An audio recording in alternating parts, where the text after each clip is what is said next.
exercise that is fantastic for developing overall core, hip stability, helps prevent groin injuries and even hamstring injuries in athletic type movements or in athletes or just in the general pop. So this is called the Copenhagen plank, and we're going to take you 3 different levels to it, and I'm going to position myself into a side plank with bent knees. I'm going to make sure my elbow is stacked right underneath my shoulder, lift through my shoulder blade, and I'm going to drive my knees up, nice top strong hand, and I'm going to squeeze, actively squeeze that ball. So number 2 would be taking it to a bench. And we're going to do again that shortened lever leg.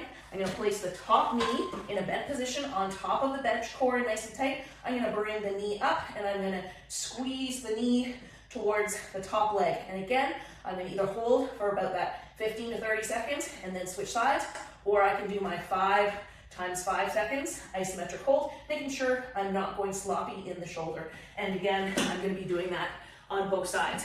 And then last but not least, I go full lever length. This is the most advanced. Top foot, so I'm extending the lever. Top foot now goes on top of the bench. Nice top, strong shoulder, lifting out of the bottom shoulder, lifting up, and I'm holding, bracing the core, shoulder down and back, holding for my 15 to 20 seconds before switching sides. Try, and you're gonna aim for about 2 to 3 sets of the movement that seems about your right level. There should be no pain. It should be just challenging in through the obliques, in through the adductors, and a little bit in through the core. Give those a try. Make sure you read the whole blog to see extra coaching cues and how you would program that.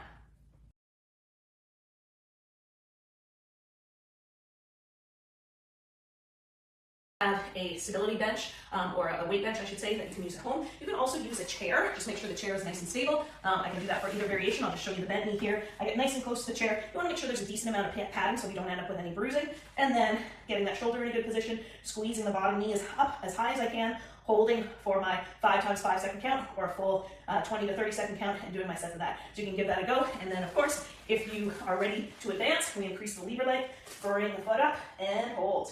Again, give those a go. Choose the variation.